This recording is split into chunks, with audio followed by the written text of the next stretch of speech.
let me start off by giving a quick introduction about VAC, which is VIT Animation Club. So VAC is a club, cultural club that encourages aspiring artists into giving their best in all aspects related to animation. And VAC has also conducted a lot of events and workshops where members and special guests come and share their knowledge and inspire everyone to learn animation. And today's session, let me welcome all of today's session for an informative and expert talk, AnimInvasion. So let me start off by giving a quick introduction about myself. I am Rito. I'm passionate about 2D animation, and my current hobby is learning Java. And here with me, I have two of my friends and clubmates, Kevin and Sriram. So the thing about Kevin is that he loves exploring a lot of things, but he never sticks to one specific thing.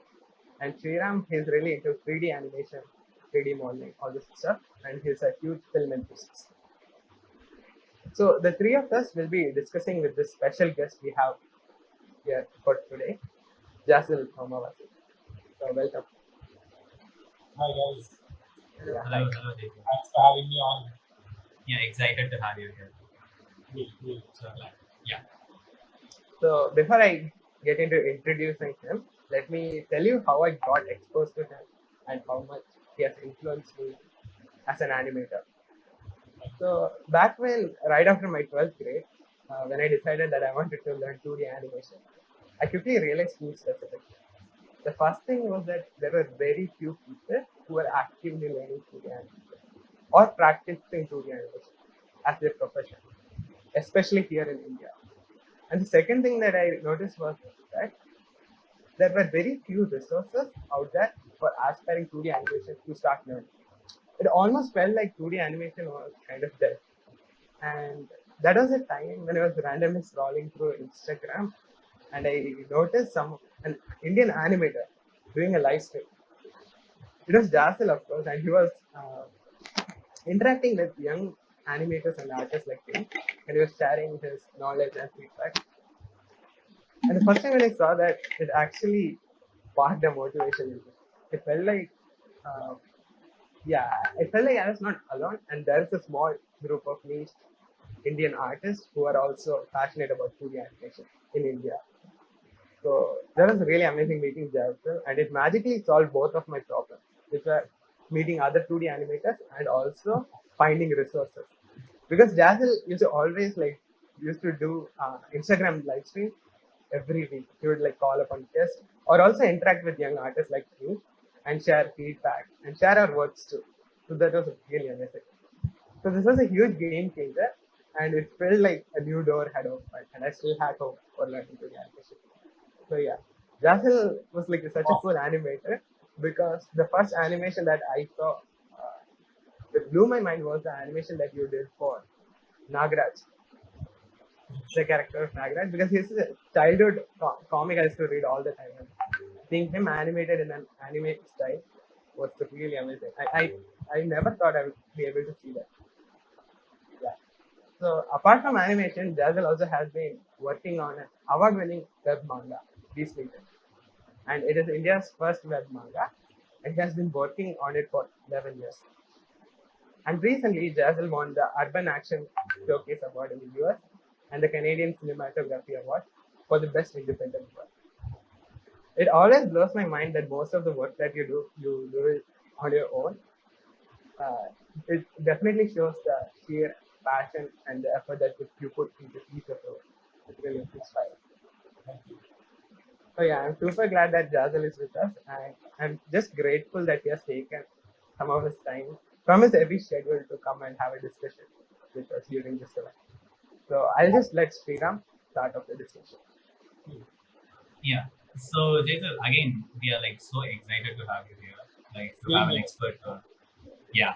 So, before we like dive deeper into the world of animation, career choices, and how you chose 2D animation and all, I would like to start this discussion off with a general perspective and a general way of seeing things. So one question I had in mind before, like when Brito ideated me on such an event with you, was that there is always a misconception in, let's say, a country like India, that critiquing is something that only a technician is supposed to. Like one day, there is always a standard that we all have, that we all see and we all grew up hearing about. Like for an example, any new shows and movies, and let's say it's not just restricted to 2D or 3D, but also VFX and TV shows and movies that we have nowadays, is inevitably compared with Bollywood's VFX. So and Hollywood's VFX. So each time there is a comparison. There is a comparison with VFX from Hollywood.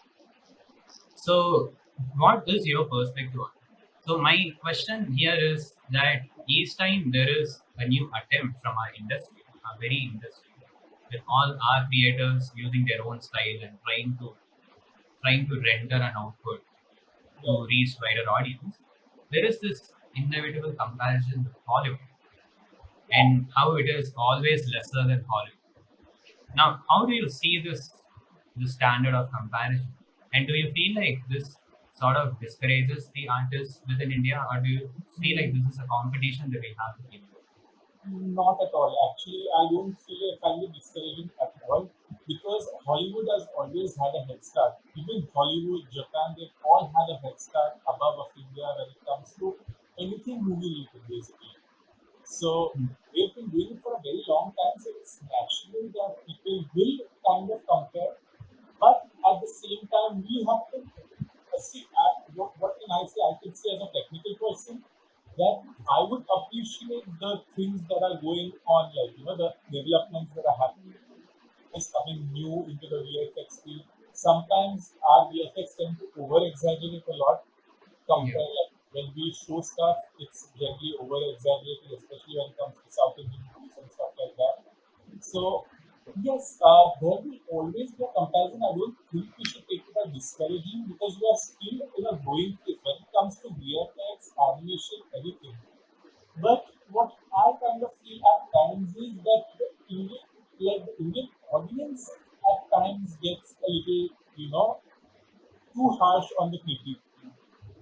We have, of course, they don't understand the effort that goes behind the scenes, and that's when we say that technical. When we say technical analysis, we should be given preference. Yes, of course, but then when it comes to Indian audience, people usually jump the gun without understanding what goes behind the process. I am very clear about that part. So yes, technical advice is always more important, but at the same time, people also need to be receptive about the things that are going on, the slow changes that are happening. And of course, any change is going to take time. We don't like, of course, now we have budgets. I'm not saying Bollywood doesn't have budgets because they have huge budgets for movies. I'm sure things can get better, and I think things are going really well. Some of the effects that are coming out from our side also are coming out really good. It's just that but when you say the comparison is there, I don't think it's injustified because Hollywood, yes, has always had a start and it keeps improving because all the softwares, everything is made in the US, right? When it comes to, you have to probably import it or take a long time to learn about these things. So always US will have that head start unless like we start creating our own softwares and which have short learning curves because it's not just softwares. I'm just saying in general, we are a little behind the whole scene. Whether it comes to VFX, whether it comes to anime, whether it comes to animation, we still have ways to go. So I don't think it's injustified. I just think it's a way of looking at things. That's what my perception is. Yeah. So interesting. That brings me to another question, which is Okay. closely related to the answer. Okay. Now, since we are seeing that our movies are emerging in terms of box office, and we have better budget to invest into or pool into our movies, now that we see more such movies, and on the other hand, there are artistic movies, in, let's say in Southern India, that is actually like really taking its peak right now. Now that with the pandemic in there, and we have lesser budget to And make movies, OTTs. Yeah. yeah, and so all these indie films are like really doing very well. Now, do you feel like, and there was this other thing that was like closely related to what we are speaking, which is that every time a creator makes something, he makes it for a consumer. So there is always an audience, a target audience that the creator doesn't know, right? So, in my understanding, if we as an industry are growing, do you feel like in 10 years from now, let's say we are 10 years behind of what Hollywood has been achieving now, 10 years from now, we will be able to set the same standards that Hollywood is setting now?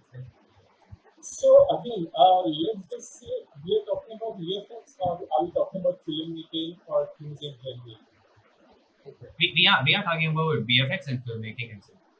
Okay, VFX, I cannot say about this, but at least when it comes to filmmaking, I think a lot of films that are kind of on par, with some of the films that come out in the US, especially not on maybe on the action side, the action and stuff, but at least on the story side. So there are good storytellers, no doubt. There are good films coming out, and I think story basically drives the film. That's why if you see Dangal was a hit in China, there are so many films doing well in China. I don't think we have that.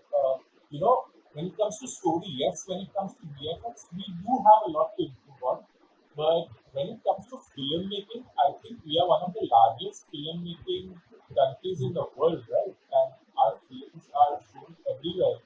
Now, I can't say I'm a big fan of Hindi cinema, but like Hindi films and stuff like that. But in general, I'm seeing good movies come out. My parents watch it and they enjoy it. So at the end of the day, it's what you enjoy and how well the story is placed that counts. Technicalities come in later, but ultimately it's the filmmaking that's more important. And I don't think we lack on that. I think we have some really good movies coming out. Yeah, And definitely. usually, yes, we had that generic view of Bollywood, but ever since that, it's changing. I mean, if you see A, or if you see Delhi Crime or stuff like that, web series that are on par with movies are coming out. Scam, Scam is currently one of the highest rated shows, so there is no level. I mean, I can't say that storytelling wise we are lacking or anything like that. So that's my view of thinking. Definitely. Okay, you have already mentioned about the consumers, the increase in the consumers, and also especially during the pandemic years, there has been a huge rise in the consumers on Netflix and many other platforms. Absolutely. Yes, so not just in movies, like let's talk about animation and even anime or cartoons, because of the quality of the storyline, Absolutely. there's huge rise in the consumer. So, talking about that, we ourselves were once a part of the consumers, before joining the production industry. So, what cartoons or anime have you watched that have created a spark in you, or that has given you the passion to follow the 2D industry or 3D industry? So I was always into art. I was basically born into a house which was surrounded by He-Man figures, basically. So He-Man has always been a very hito-nosy. So it's always been a very, very huge inspiration. He-Man, Thundercats, because that's where it all started. My whole passion for drawing, creating monsters and various kind of characters basically started at that point. Of course, in the middle, it kind of went down with school and everything. I was more studious and stuff like that. But there was always that passion because even my brother was an artist. He's actually done his full diploma and everything. I've not had any, solid training in art. But then he left his profession. I went into this. So it's like, and we both are like huge He-Man fans. If I can just show you, I wish I could show you because it's on my computer screen. But like I have a huge He-Man collection as well. I'm one of the biggest collectors of He-Man merchandise in Mumbai. Yeah. So yeah, He-Man played a very huge role. But if you ask me what made me change my career from a BSc IT student into animation, that was what Naruto came. That was when Naruto came into my life. And Naruto has literally, I keep saying this on every interview that Naruto changed my life for all the good reasons. If if I started watching Naruto once, I think when I was in UK in 2009, no, not 2009, sorry, 2005. That's when I watched.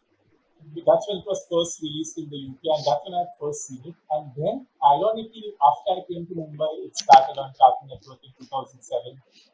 So that totally got me into it, and I was in my college days at that time. So that's when I was like, there's something where they take a book and actually turn it into a full-fledged cartoon, which you don't see in any Western or Indian culture.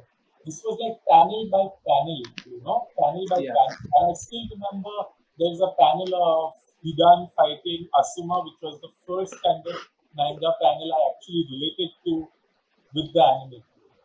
And that kind of drove me that I want to make stuff like this. And it's not just that, Naruto as a story also hits you very hard. Like, right from the Yeah. moment when Zabuza dies, right up to the very end of the Ninja War, it keeps throwing things at you that you need to absorb and make it part of your life. And I know I'm sounding like a total geek, but it has affected me in that sense. Matlab, bonding with your friends, how to never give up on your goals. Otherwise, I wouldn't be in animation right now. If I hadn't probably seen Naruto's story and related to it, I probably might not have been. I would be working in an IT company somewhere, not enjoying my job. I'm not sure. But Hmm. it's when Naruto actually started, that is when I decided that no, I want to try this. Then I start. If you don't, I think Vito knows that I had a whole YouTube channel where I used to post fan animations based on the manga. It's still there for you guys to check out. Jazzy's Too Bad. Weird name, but that was my old channel. So you can find like I used to actually take manga pages and animate them. Some of them even got like 1 million views and stuff like that. Of course, I could never monetize those because it was Naruto and stuff like that. So, but I didn't do it for the money. I did it because I wanted to see how I can basically move on into animation. And then things just fell in. I joined Arena. I started learning Toon Boom. I started learning Photoshop. And that basically got me up. Like, there was no drawing or stuff as such taught in institutes at that time. It was just softwares and, how to use those softwares. But that at least gave me an edge to start. Like, I knew now that I needed to start at some point. And that's when I started in like 2007. I started my diploma in animation from Arena Multimedia. And I started simultaneously, doing these short fan animations. And that kind of boosted my confidence that yes, I can get into this field. I have scope here. I didn't know where life would take me until this didn't happen, but I at least knew that there was a route that I needed to take, and it was not IT. So that's how it started, and then I took a year, created this region, and fortunately that blew up at a time when anime manga wasn't even big. I mean, in 2010, it wasn't that well known amongst people. Like there were a few fans who had come to the World Trade Center for Comic Con. They knew about anime. But then 2011, 2012, it just kept increasing. And I think Comic Con has a huge part to play in that. So yeah, and I was fortunate that I had created this concept based, like I with Naruto. Like after reading the Naruto manga, I said that I want to go with kind of this style that to show like because it's black and white, and if I decide to print it, it won't go into much of a cost issue because color pages are of course extremely difficult to print as a self-publisher. So slowly things turned out, and then I got an invitation for the award, and I presented it, and it won. So that opened a lot of doors into animation, and I think the rest, I guess you guys know where it goes. Yeah. Yeah. Like, so for me also, it was Naruto, and I could say it paved a way for a huge number of animators. And basically, Naruto has an impact on every anime fan, no matter what you look at it. Even the haters, I'd say, Yeah. have sometime gotten into anime because of Naruto, whether it's hate, whether it's love, whatever you call it.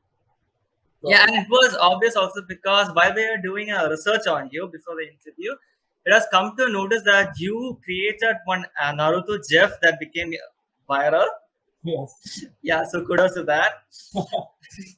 Yeah, It's and one of my very first animations, like my very first fan animations. I created, yeah, so I created like a small file, put it up on DeviantArt, and I don't know who put it up, or like how did it get on Instagram, and yeah, that's how it is. yeah, yeah. While speaking, it has come to the notice that in the future, within 5 to 10 years, the 2D industry globally will reach a whole new level. But what do you think about it started in India because majority of the youth in India are taking a placement outside India, adopting their form of art style. So, what are your opinion on that? I don't think there's anything wrong with that as long as India's scope for animation, is reduced to just children. This is gonna happen because people want to work on new stuff. People want to work on better concepts. That's probably why people are shifting and working in other countries on different styles of animation because there's a lot of scope to learn new things. Of course, methods of how to animate vary drastically compared to now things are improving with NID, IID having specific animation courses with very trained faculties coming from abroad. All that was not there like 10 years back, 8 years back. It's just now starting to take form. So I was just saying that that's so important because right now we don't have that level of education that is there in the US or let's just say Korea or wherever when it comes to animation. So yes, I don't blame people for going outside and working, but I think with the internet and the advent of YouTube and everything, there are you can basically find anything on how to learn Blender, how to learn Studio. It's just that the softwares are very expensive. Blender not, of course, Blender is free, but I'm talking about general software like Yeah. Zoom and stuff like that, which are expensive, no doubt. But uh, I think you can learn animation now much more easy than it was like years back because that time you only had one book that was Animation Survival Kit by Richard Williams. Yeah. I think all of us have a copy of.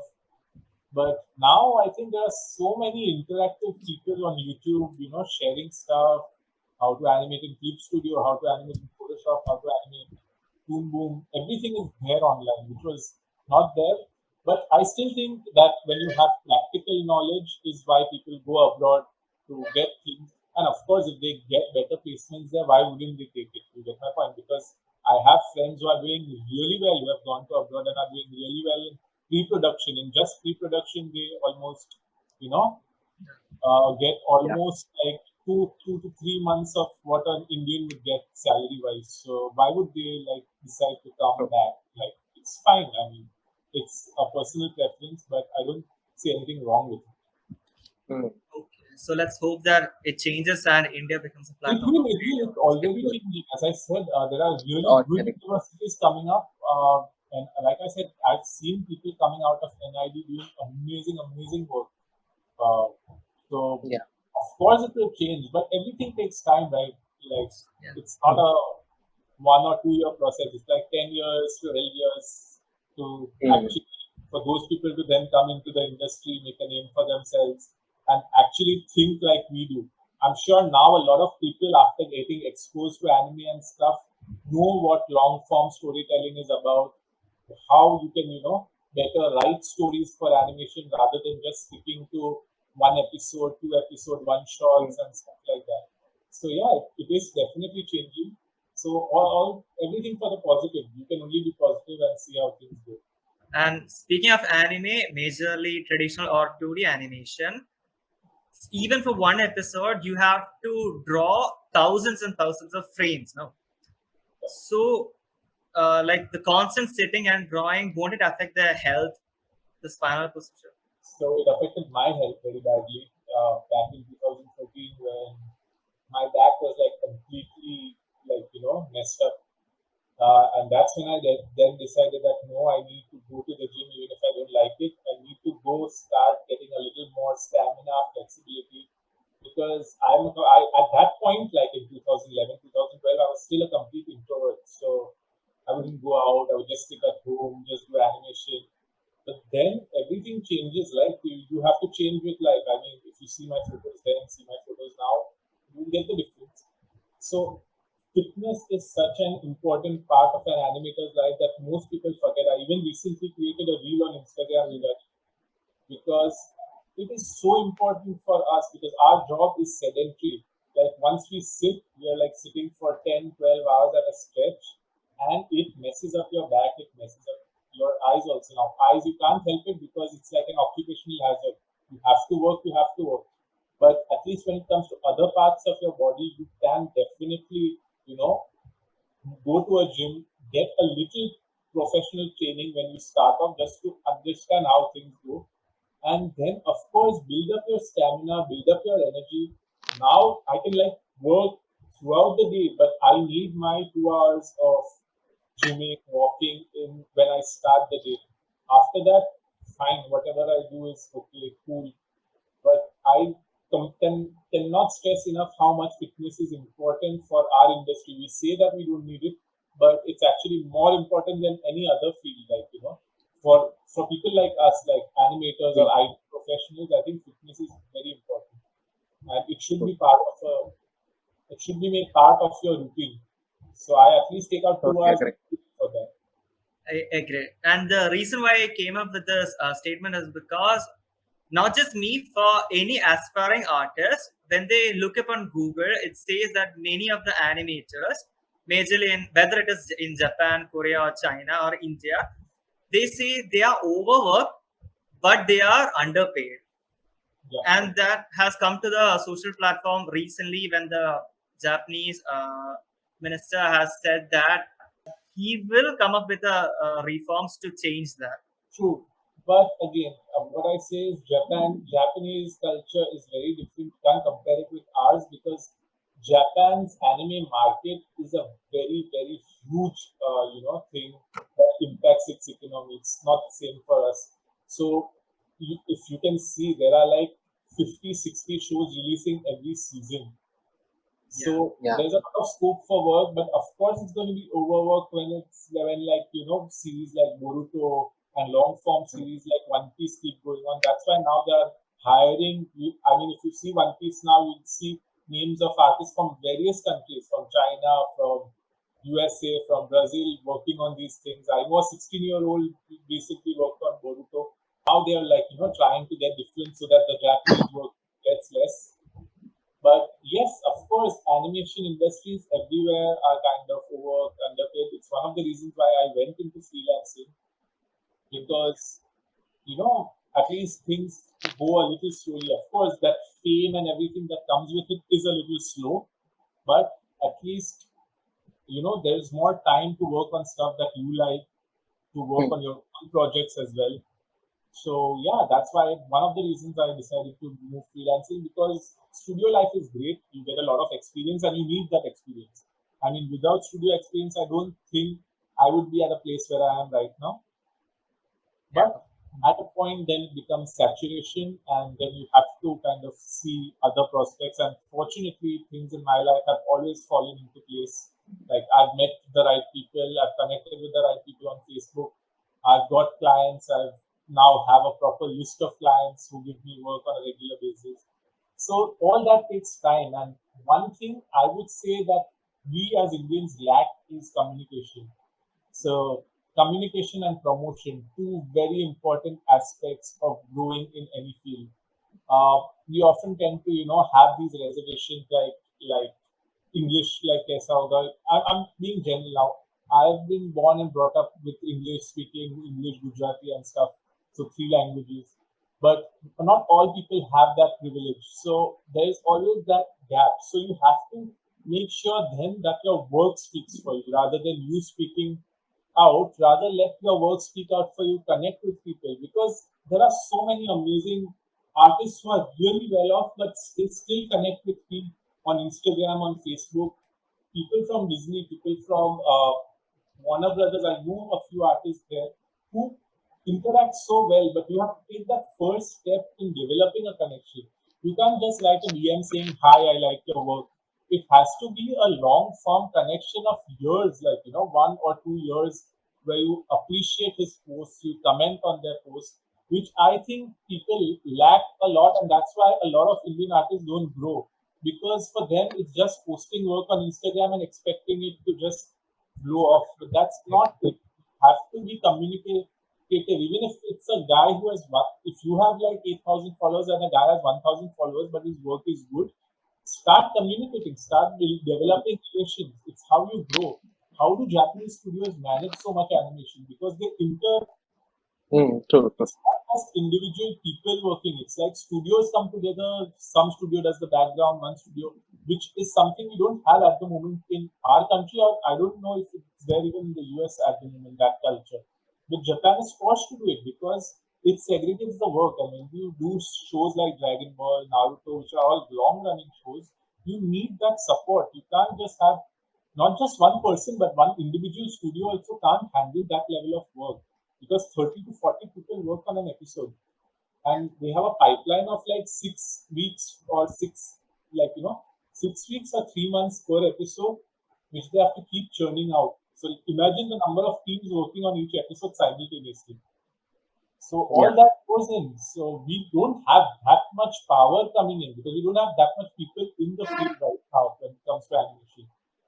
So yeah, and of course, Japan puts in a lot of money in its animation industry. It's just that ultimately they produce so much that people tend to get overworked, underpaid for the work that they do. Wonderful. Yeah, Yeah, Also, lack of revenue. also, I'm really glad you brought up the point of the importance of communicating and promoting your work.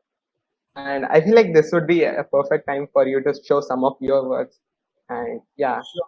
where Let we me could share find my your screen. web comic, all those stuff. Absolutely, absolutely. So if I can just share my screen, if that's Yeah, okay. yeah, share your skills. Okay. My primary platform is Instagram right now. That's what I'm using to post all my latest work. After that, I post on DeviantArt, Facebook, or whatever. But at the moment, I'm focusing fully on Instagram because right now that's where all the growth is. Now, I can't say I'm a fan of making reels, but now, like I said, right, communication promotion is so important today on these platforms. So I'm Yeah, just going to run through my work. You guys can check me out at Jazyl Draws at any point and support my work in whatever way possible. But like I said, you can't, in today's age, you can't be an introvert even on social media. You have to come out, you have to, create reels, you have to be a little funny, you have to be a little entertaining, even if you don't like it.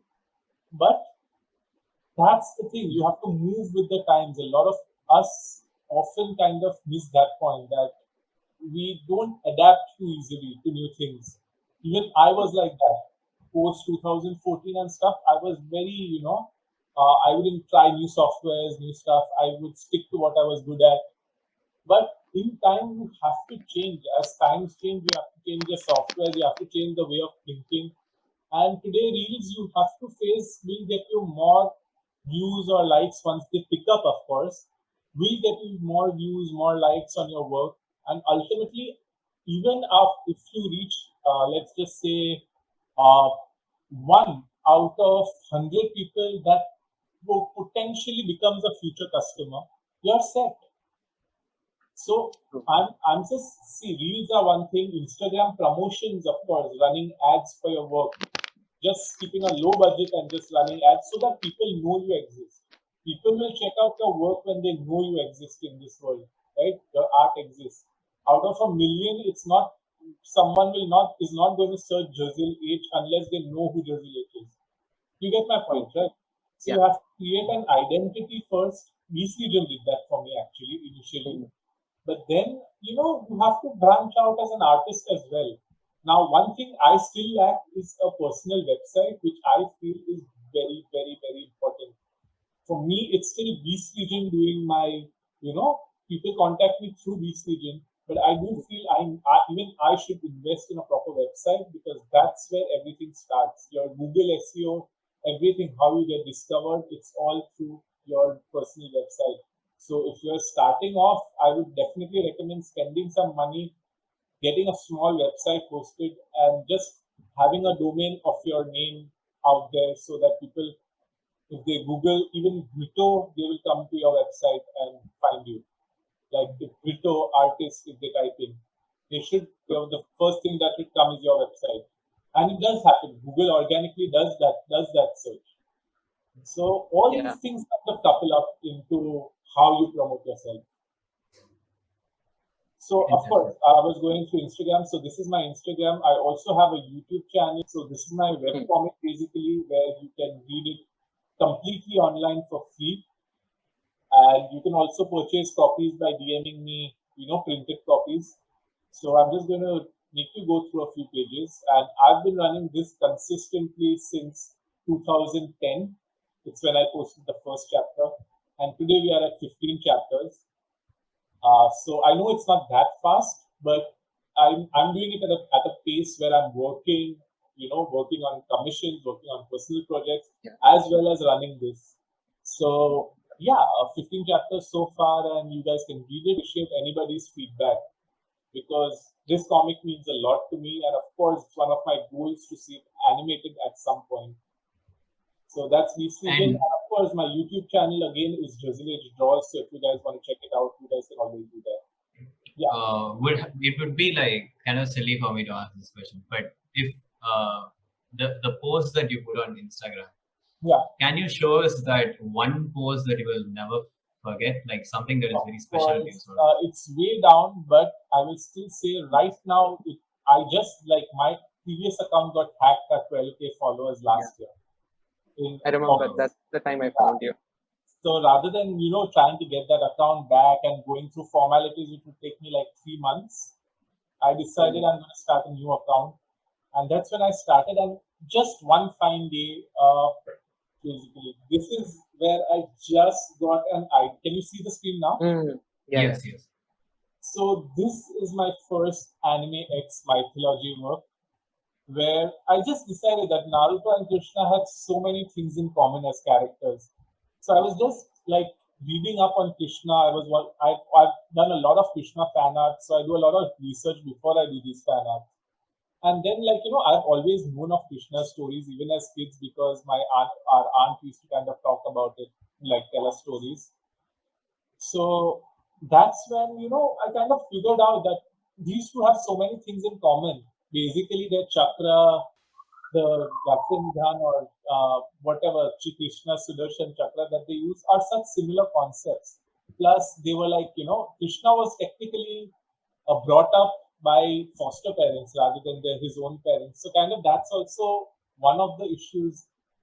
So, this is one art that I just did out of the blue, and I think it's the first art that got me, I think, 2000 plus likes when I Yeah. posted it. Yeah, it's That beautiful. very rarely happens on Instagram. yeah. Yeah. So I'm It's sure you amazing. guys know that something like this very True. rarely happens. We And have then I like thought that, wow, this is going well. So why don't I try to do a weekly series on anime X mythology?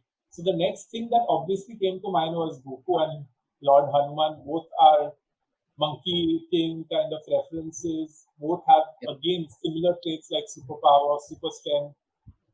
A lot of things go hand in hand: super speed, super strength, and Yeah. that on that righteous heart, whatever you may call it. So then I started, creating a cycle of what I can mix, which characters can I mix, and that's done really well for my account. I mean, one of the major factors that people come to my account is because of these AnimeX micro illustrations. But the downside of that is that sometimes people come just for that. So only those type of arts get, likes, and sometimes the character designs kind of take a backseat. So Instagram is very, very, Unpredictable. now it's very niche down, so it's very tough to grow on it. But I think you have to start to adapt. Like you have to see what your audience likes, and at the same time work on the stuff that you like too. agreed. Yeah. So that would be one of my best works today. Awesome. So you talked a little bit about the resources that animators are learning, right? Like animator survival kit, and then there's a bunch of YouTube videos. So I just wanted to get your opinion about the difference between the skills that you obtain versus the tools that you use. Like some people try think that it's more important to upgrade to fancy software hardware, and there's this other mindset that favors actual skills and practice. Yeah, what's your thoughts on this? I always put it midway. I think people say that a carpenter is only good at like a carpenter is only as good as its tools. I don't think that's true because I think both things go hand in hand. If you have see your anatomy, your drawing skills, of course, play a major role. If you're into animation, of course, your initial art skills, the way you draw. I'm not saying traditional, even digital, but you need to have proper understanding of what you're drawing, the characters you're handling, and then the software, of course, helps you speed things up. And automatically, when things speed up, you feel that motivation to go faster. I'm going to show you something that I just created right now. I mean, I just created this in the last 1 hour. So let me just share the screen. And I'm only showing this here right now. So I'm doing a collab with another artist from Brazil. So we are going to do like two characters facing off. And I had the time before this live stream. So I came home, I freshened up, and I just said that I'll finish this. And it happened like in an hour or so, I finished this particular piece of Thanos. And of course, he's going to go up against another character who the other artist will draw.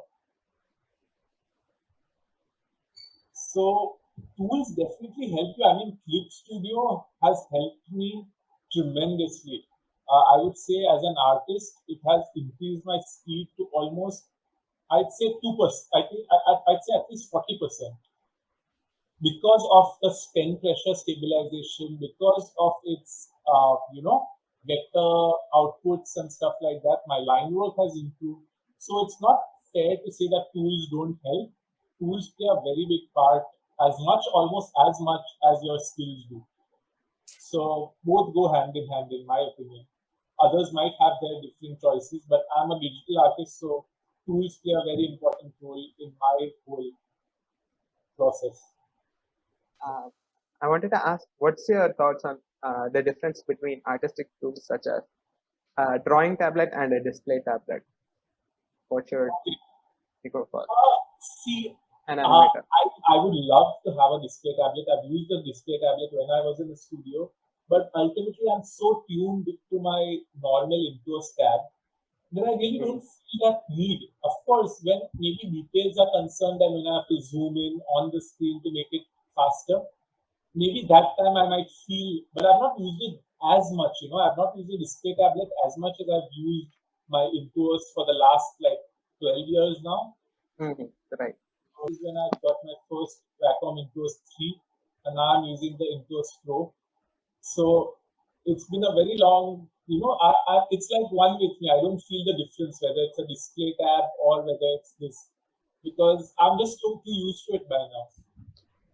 Yeah, so the skills that we develop, like the hand-eye coordination of a pen tablet and a display tablet. Now once we get familiar with a pen tablet, we cannot actually look at the screen and draw on it, but our hand is always like on the mouse sort of. Anyway. No, I believe the human mind is really tuned. Like if it sees something in front, obviously it's going to be receptive more towards that rather than normal pen tablet. So it's not going to make you that. It's not going to be that big a difference unless there is lag. So when lag comes in, that's when you feel like okay, this is going slow. The stroke is not out. But I think in general, even if you draw on a normal tab, you won't feel that difference as such. At least that's what I feel. I mean, I've used both, but I don't think there's any difference in that. It's just that I'm too used to drawing with a normal tablet. And I also had a question, the very first question in this session about 3D.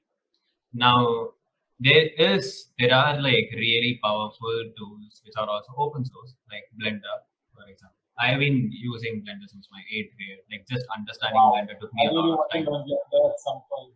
Yeah, it's really good. But now that when I don't necessarily like consume a lot of 2D animation as much as these both speakers do here, but one thing that I always heard them say is how there is always every episode, like each time they release a publish an episode for an anime or any show out there, they use 3D backgrounds to make things faster, so that it's more efficient to infuse 3D into 2D, so that it gives that they can use that pace to generate more content to it. Right? So, what do you think how do you see the future of 3D into 2D? Because 2D now being a sort of an industry which is not really, it's more considered traditional now 2D by itself Not is. really, not. I think that's the biggest misconception people have because still 2D has a very, very big role to play. Of course, one of it is thanks to anime, but Hmm. yes, things, of course, mixing things makes things much more easier, and it's one of the reasons why I want to learn Blender because coming up with objects, importing, buildings and stuff is much more easier in 3D, and then kind of Yeah. just rendering it in a Toon Shader plugin or something like that.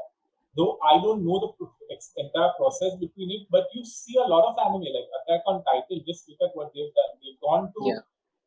places in Europe, actually taken more like more like house references, put them on so that the setting is kind of set, and then they use the 3D camera to move things around, which is fantastic. And I think Kimetsu no Yaiba right now is doing that Mm. same approach, where the Yeah. characters' clothes are in 3D, but then they add the faces and stuff on top with the 2D.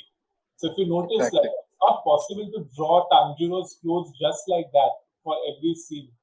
Hmm. True. True. So True, if you true. notice, if you like see really closely, because it's ufotable, they are not going to let you see it firsthand. Yeah. Like they're not like going to let normal people catch on that this is 3D, this is 2D. But if you see very closely, you see the difference, like the slight toon shading difference. But they do mind blowing stuff, and the current arc which is going on, I don't know if you see Demon Slayer, but Yeah. it's Mugen a Train. masterclass in 2D and 3D mixing. It's literally a masterclass. If you just see the episodes one by one, how they match the lighting, how they Definitely. match everything, it's absolutely. So the train is 3D, the environment Yeah. is 3D, but they still make it look like it's a perfect mix. You So never feel I disconnected, I like believe. God level animation. Ufotable has always been God level. So I Yeah. like it's going to take So ages to develop those skills, but yeah, I mean, yeah, definitely. that So is advancement in technology, like the more we have 3D and virtual reality these days, and now that everything will infuse into a traditional art method to make it only better and trust and me, I not think really. 2D is going to come back in a big way. With like the 3D feel is there, the 3D feel will always be there, but I think 2D is now once again coming because if you see all the shows that have been slated in the last, I think 6 months have all been 2D on Netflix, like the not just Netflix, but I'm talking on Cartoon Network and stuff like the whole Aquaman show and all that. They are again like kind of moving towards 2D because 3D at a point becomes a little saturated for people. So now there will be like a blend, between 2D and 3D, where the backgrounds will be 2D. And like if there are like huge scenes where horses and swordsmen and soldiers are concerned, you see a lot of anime using 3D as a background. Yeah. This is just to ease and help the Right. artistic capacity that we have, rather Exactly. than to see it as a You different can't style draw of a animation. crowd, right? It's not feasible. Like in the how animators back in the day were drawing crowds right on paper. Of Yeah, course, in yeah. today's modern day, you cannot have that time with the schedules and everything that goes on. So yeah, I think 3D helps a lot in that. Yeah, like not an anime also, but even the studios, no, they had Absolutely. Yes, yes. combined both the 2D and 3D together, even got a recognition. Yep. And Uh, now even 3D has gotten so advanced with all the body suits and everything coming up. yeah. So you don't really need to actually animate the character. Like you just have to True. dig it properly and To an extent, it has become more feasible now to produce greater content. Back then, we did not, even though we had like huge money, an artist wouldn't be able to produce as much as he could have now. absolutely, absolutely, absolutely. I mean, this wouldn't be possible back in the 80s or the 90s. It's only Yeah, because definitely. now softwares are so widely available, tutorials are everywhere. True. Yeah. So for the final question, when did you know that you are in the advanced level of artist, not the beginner or neither the intermediate, and that you have reached the ultimate or the advanced stage? Yeah, I still don't consider myself in the extreme advanced stage right now because every time I learn something new, every year something new comes up, you learn a new technique, you learn. So, but yes, after you get that studio experience, after you churned out something, so I basically I got the opportunity to pre-produce Lego Friends, which is like a web series. So I basically did the pre-production along with a friend, and we basically directed at least like 8 to 9 episodes of season 2. It was all back end, so it was all behind the scenes because of various reasons. But it was really, really that experience. I kind of started feeling confident that yes, I can handle these scenes. I can handle these type of characters because, as you know, Lego Friends is like a girls' show. It's like a complete, female-oriented show where these kids go to various like saloons and stuff like that, like slice of life thing, which is completely different from what I do. I do fantasy, I do monsters, I do. So when I knew that I could tackle stuff like that, right? That's when I realized that yes, I've moved on into a phase where I can now tackle different types of animations as well. Though difficult, but I can still do that. So that's when I kind of, moved on. And then it's been a constant journey of observation. So you watch a lot of anime, you firstly watch it for the entertainment. And second time you go back and watch it for the animation. Like how did Naruto land? How was its feet? Like when you start drawing a scene, right, where you need a character to, pull back like in perspective and then fall on the ground. You need to know how the feet land because it's Yeah. not a motion that comes in like first hand. So when you slowly start getting these type of motions in your head, right, when you don't need to refer, that's when you know that you've come to a place where now you can animate what you want just by thinking and getting it out on paper. So that's one way of saying it. Compare stuff, there's still a long ways to go. Yeah, they say it's like a never-ending Yes, journey definitely. out of life. Absolutely, absolutely. Yeah. I don't think there's anything We like You keep never stop learning till learning. the day we die. perfection is also a never-ending journey, so you have to keep going. Because there's always going to be someone up the hierarchy that you need to get inspired from. Yeah, definitely. And one thing, like it's always that it's that let's say in a creative field, be it movies, animation, any field in this case in a creative field, it's just that every time there is a new generation, new style of art, we keep learning things and we keep growing. Like we can Absolutely. only learn to a Yeah, certain extent because we are all mortals. But yeah. I mean, it's just that there is always infinite knowledge out there. there's always a limit to what you can do. Like some people are born and brought up, like like from their university, they are taught that this is your style. Hmm. So the best part about American and Canadian universities is, they focus on what your style is, and accordingly they set you on that particular path. Like so, people know exactly which studios to apply for, which studios their style works on, which we cannot do at this point because we don't have our particular style. Mostly our style is Hmm. very generic when it comes to handling Yeah, characters. Apart from like if definitely. you say something like Role Number 21, which is very Dexter inspired or something like on those lines. But other than that, if you see stuff, it's mostly generic. I don't think Oogie and Cockroaches Exactly. is based in India, right? I think No, it's it's not. oh, yeah. I don't watch it, but that's again a different style of drawing. Yeah, definitely. And is it some like so to an extent as a student, I would say like every artist at some point would have just realized like there is always this nervousness and anxiety backing you up from what you're trying to do because it's always about that stepping out of your comfort zone. And when it comes to a field where passion drives you, and it's not like just another uh, bachelor's degree or something that you just go join and be like just go with the flow there. You have to kick, like you have to pedal here sort of. So Right. sometimes it's just that there is this nervousness that it's always trying to like stop you sort of.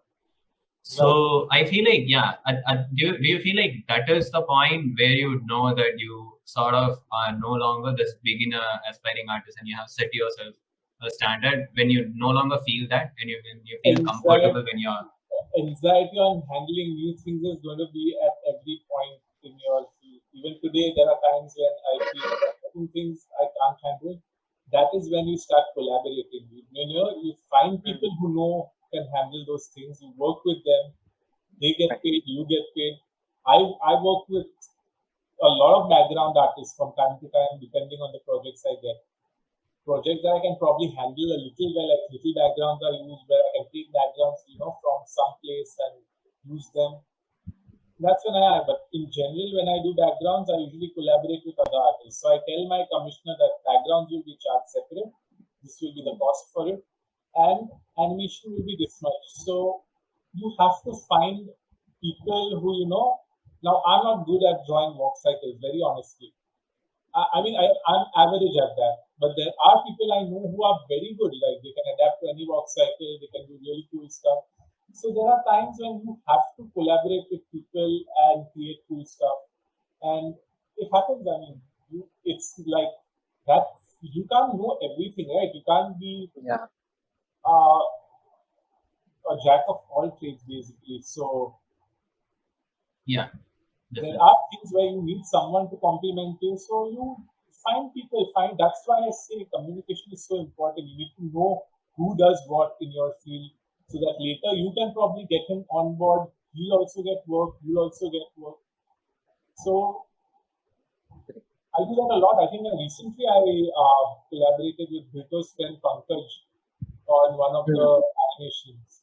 So Oh, okay. a scene where there are these reporters and stuff like that. So of course that was because I didn't have that much time to handle that scene. So I approached Pankaj and Pankaj kind of did an amazing job. And I've not Oh, posted that great. animation because it's not out yet, but I will share it soon. So that's how you collaborate. You find people who, kind of make up where you lack and then you just collaborate. Definitely, yes. Yeah. And now we kind of have something interesting, which Okay. is we are going to like basically present you works from artists in like basically our classmates and the Okay. people from the Club. club. Okay. And Sure. someone asking, can we have Aditya to present? Yeah. Yeah, just make my voice. Yes, we will showcase the longer video. Yeah.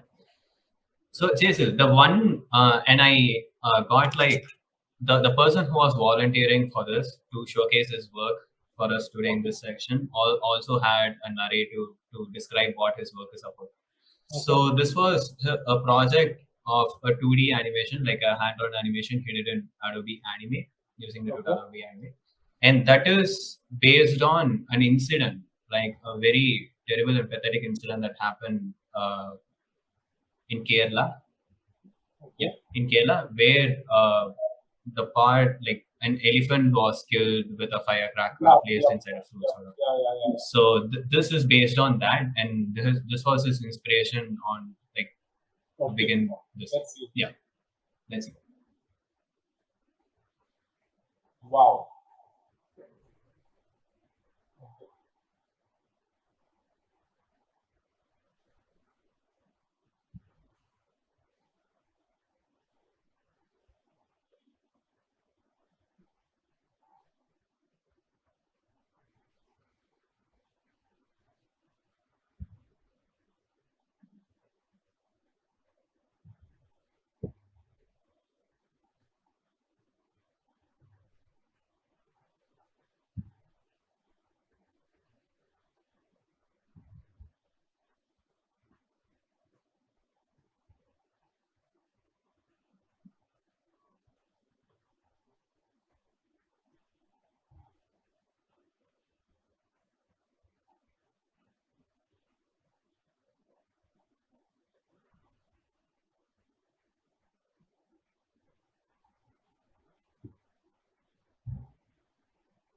Nice.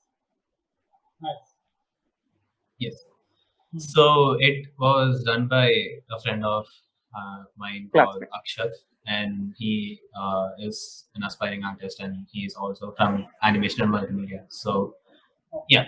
So your suggestions and tips on Feedback. would be, yeah, your feedback would be really Uh, So yeah, I will first say that the direction needs to be a little better, the screenplay, because what I see is like chipped bits and pieces of animation. There's very little movement, more on the side of illustrations. But I would still say that the screenplay needs a little work because there, where was the explosion? Where was like the impact? So these things are very important as you go ahead. At least where the main plots come in, right, where things actually happen, you need to have these moments of anticipation. So you have him holding a pineapple. You just show the trunk go ahead, right? And then there's just a blank screen. So without, I suppose this clip had an audio. I couldn't hear the audio to be very honest. It did not actually have. No, it did not have an audio. Yes, so then Yeah. it becomes a little difficult, for the viewer. Now we know about this incident, we have heard about it in the papers, so it's okay to relate. But if a person who's like from the US watching it, he won't be able to fully gauge what's exactly happened. Yeah. So Yeah. these moments where the explosion, so people have to little work on their skill. Like if you have to refer to explosions, just go on YouTube's maybe even take a file, like there are free to use effects now on YouTube, green screen effects where you can completely use. So if you can't really animate it, then you can use those options.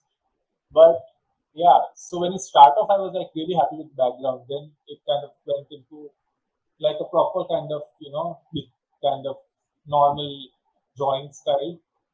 So I would say more work on the screenplay. I'm not being like, I'm sure this is Yeah. work of somebody just like doing Yeah. it right now, first thing. So it's fine, but it could be better. Yeah, definitely. And the next one work or two works are gonna be from someone you're very familiar with, and he's in the meeting here, and it's from Brito. So yeah, Because work I've been following on Instagram on a regular basis, so I probably have seen it, but let's see. yeah, okay.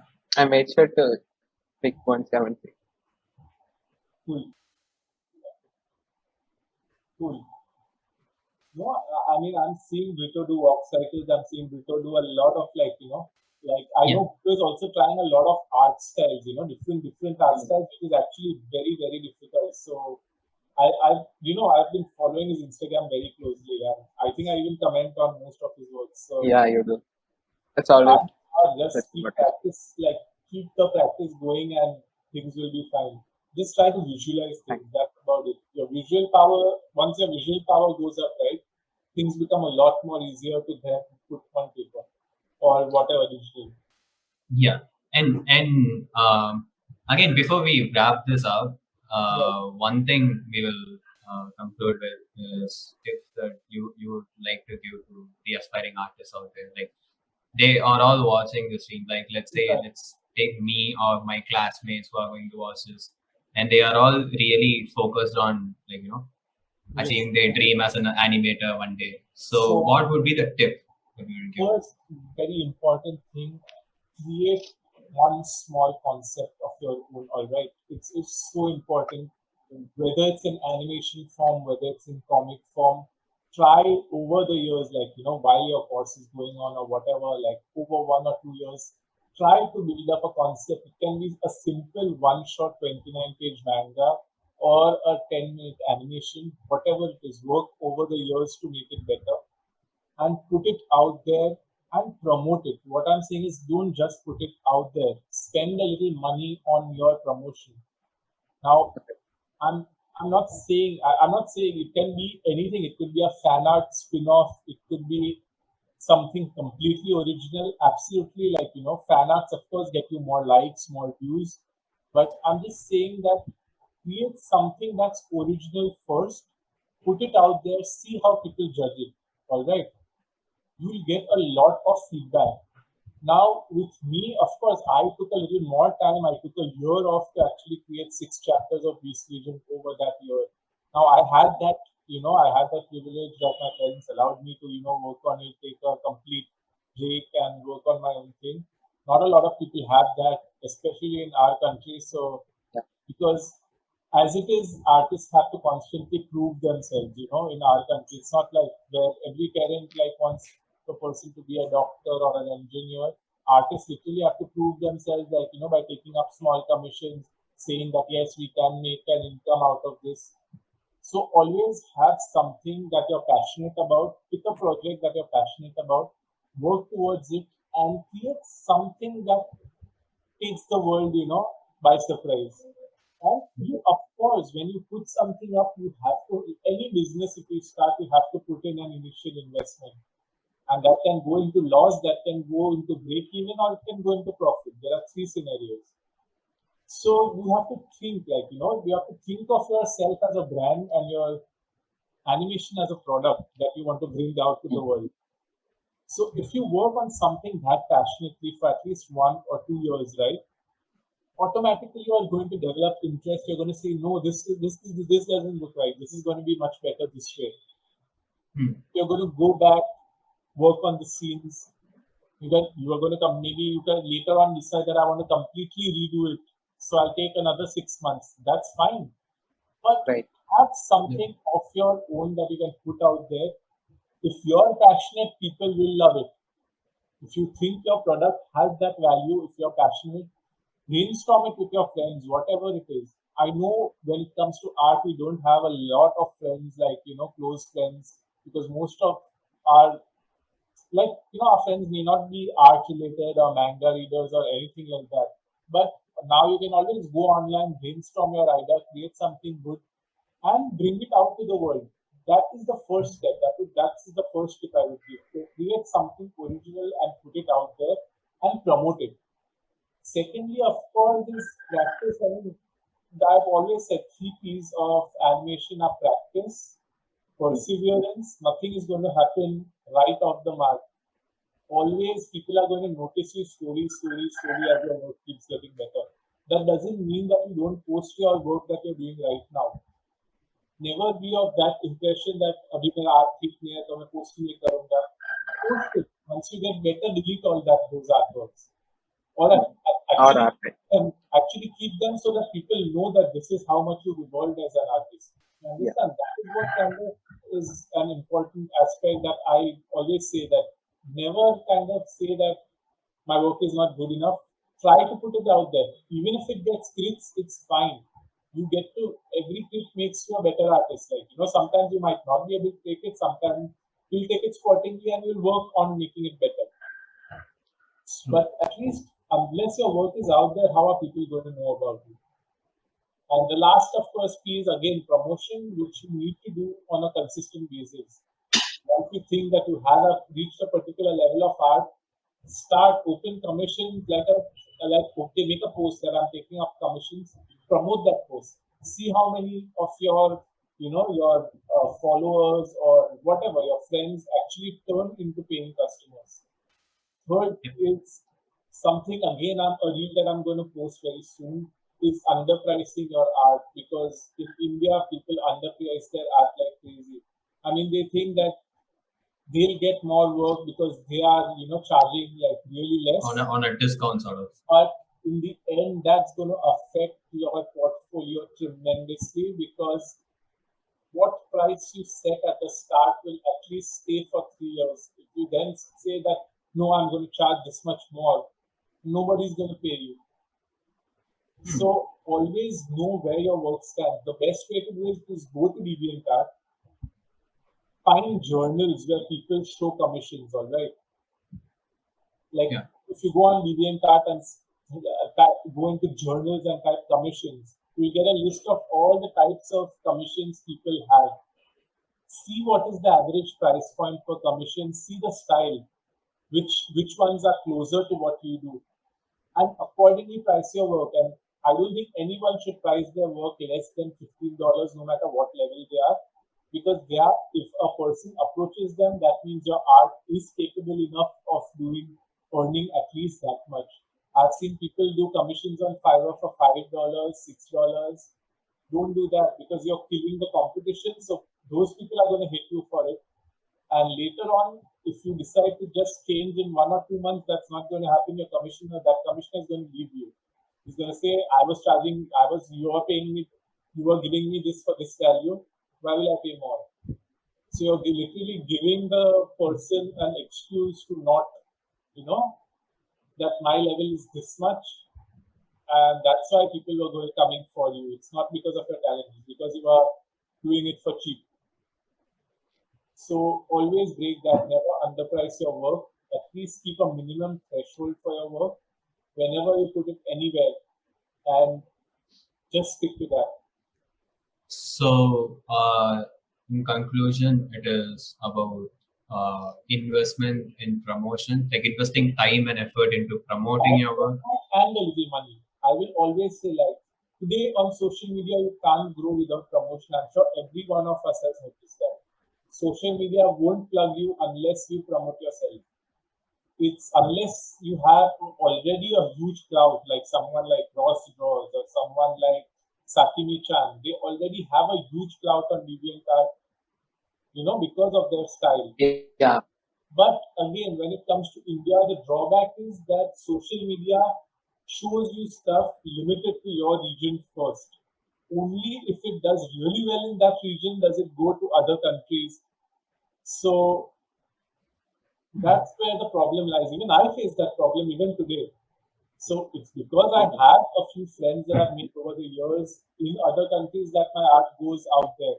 But otherwise, it's almost all my likes followers come from India because it's art, right? If it was if I like was a model or something, it would have blown up because a lot of people, kind of go there.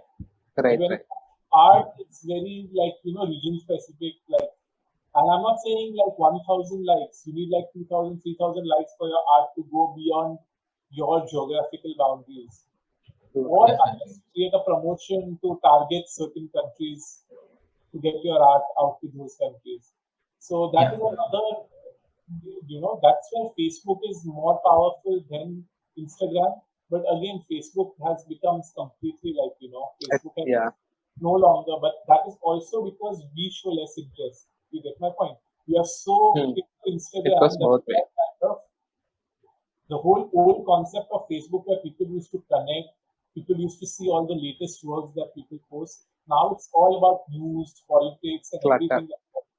So all the actual content takes a backseat, and all this stuff gets promoted. Yeah, and So and it's also like you said, it's also dependent on the platform that you're trying to sell out from. exactly. So, like, let's say Facebook, like we mentioned, it's no longer in the boom because it is just so much content in your feed from different themes and different sources. Not just that, but your drawings barely reach unless, like I said, you have a clout of followers who devotedly follow you, like people like Ross, or different. Like there's so many artists out there who have a clout on DeviantArt, ArtStation, which transfers to basically every social media network wherever they go. Sure. Yeah. That works, but for niche down artists, it becomes very difficult. But again, Agree. most of the work I get is through Facebook. So I won't say Facebook is that outdated because Facebook allows you to make a one-on-one conversation. It's not like a DM. It's like you're on that person's regular feed. The problem is your art doesn't reach them is a different topic. But the connection level is still more stronger on Facebook than on Instagram. Yeah. Awesome. So we actually had a really diverse range of topics to discuss. And Yeah. overall, we had a great discussion. I hope So I was really able to happy. answer all the questions. Yeah, it was awesome. awesome. We got to talk about a lot of stuff. We went from cinema to animation, just like we planned the it to go. industry. And Exactly. I'm sure And this will in help addition- a lot of. And in addition, you gave us the nice 3P advice also. Yep. Yeah. Right. yeah, definitely. And I think this brings us to the conclusion of AnimInvasion, which is the name of the event. And the submissions that has been shown in this video will also be featured if taken as a submission like later on our Instagram pages. And also the Jazyl can be like reached through this YouTube video's description later on. We will tag his Instagrams and other social media platforms as well. So you can consume his content and enjoy it and support another artist just like we all support each other in our classes and in the club. And that is what BSc has been doing since the beginning of his days. Like we are just collaborating a lot of artists together, bringing out new ideas, conducting workshops, events, and It's all. good. I hope more people join my. The one thing I want to add is I hope more people join live streams, because live streams are one of the major ways to Great. connect with the fan base on Instagram. I don't see a lot of Indians doing that. So many amazing artists are going live, sharing their work. And I do these on a regular basis. I do live streams on Mondays and Thursdays where people can come live, share their art. Of course, there's a limit because I only do it for an hour. So people can come live there, showcase their work, their Instagram. And that's how I feel that you need to grow, right? You need to grow together and take Definitely. people along with you rather than just growing yourself. And in turn, that also develops a kind of a goodwill, right, with people, because you're taking them on board, you're having them share their work. And of course, the best part is both followers mix. So they get, your followers get to check out their work, their followers get to check out your work. So if if any artists are out there who are wanting to get their work out there, you can join my live on Mondays and Thursdays around Yes, 10 and Thursdays. at night, Yeah. and you can showcase your work. Yeah, definitely. Yeah, it would be a great opportunity for us as well. So yeah, anyways, thanks a lot for Welcome. allotting your time to like share your Yeah. time and Absolutely, no experience problem. here. Thank you so much for having Just me. so grateful. All Yeah. right. Thanks a lot. Thanks a All right. lot. Yeah. Take care, guys. Thank you all for joining this session. It was really exciting. We three got to discuss a lot with the guest, and the expert talk was really informative, and we got to learn a lot of things. I hope you all enjoyed it. But there is also another thing, which is that we in the description below this video we have placed a submission link in which you can all post your submissions for your 2D and 3D works that you have made and you have already posted and all that. So once you post it in the submission link, one of three of your greatest works will get a chance to get featured in our VAC's Insta page, and also you'll also get a certificate. So those are the perks. Make sure that you click the link in the description so that you get your submission done. And happy animation that you all.